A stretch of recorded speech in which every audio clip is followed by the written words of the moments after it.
చైనాలోని జినాన్కు చెందిన ఓ మహిళ ఫ్యాక్టరీలో పనిచేస్తుండగా ఆమె జుత్తు ఓ యంత్రంలో చిక్కుకుంది. అది బలంగా లాగేసేసరికి ఆమె తల ఎడమవైపు పైనుంచి మెడదాకా చర్మమంతా కూడా ఊడొచ్చేసింది. చెవి తెగిపడింది. వెంటనే ఆసుపత్రికి తరలించారు. చెవిని తిరిగి అమర్చేందుకు వైద్యులు ప్రయత్నించినా ఆ భాగంలో చర్మమంతా ఊడి వచ్చేయడంతో వీలు కాలేదు. అలాగే బయటే ఉంచితే చెవి భాగం జీవం కోల్పోతుంది. వెంటనే వైద్యులు వినూత్న నిర్ణయం తీసుకున్నారు. పాదం పైభాగంలో ఊడిపడినటువంటి చెవిని అమర్చారు. అది అంత సులువుగా ఏమీ జరగలేదు. పాదంపై భాగంలో చర్మానికి కోత పెట్టి అక్కడ రక్తనాళాలకు ఊడిపడ్డటువంటి చెవులోని రక్తనాళాలను అనుసంధానం చేశారు. సూక్ష్మంగా మిల్లీమీటర్లో 1/5 అంత సన్నగా ఉండేటువంటి రక్తనాళాలను అనుసంధానం చేయడం కోసం చాలా కష్టపడ్డారు వైద్యులు. మొత్తంగా పాదంపై చెవి భాగాన్ని అమర్చేందుకు వైద్యుల బృందానికి 10 గంటల సమయం పట్టింది.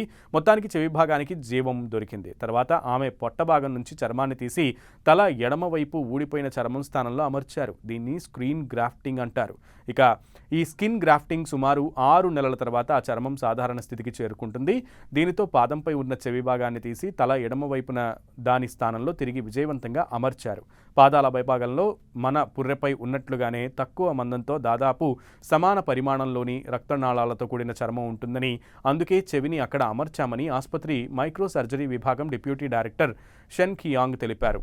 చైనాలో వైద్యులు ఇలా చిత్రమైన అరుదైన శస్త్రచికిత్సలు చేయడం ఇదే మొదటిసారేమీ కాదు. 2013లో 17 ఏళ్ల అమ్మాయికి ముఖంపై చర్మం కాలిపోతే ఆమె పొట్టభాగంలో కొంత చర్మాన్ని తీసి అక్కడే పెంచి ఆ తర్వాత ముఖంపై కాలిపోయిన భాగాల్లో అమర్చారు. 2017లో రోడ్డు ప్రమాదంలో చెవిని కోల్పోయిన వ్యక్తి భుజంపై కృత్రిమంగా చెవిని పెంచారు. బాగా దెబ్బతిన్న చెవి భాగంలో గాయం తగ్గి సర్దుకున్నాక కృత్రిమ చెవిని అక్కడ అమర్చారు.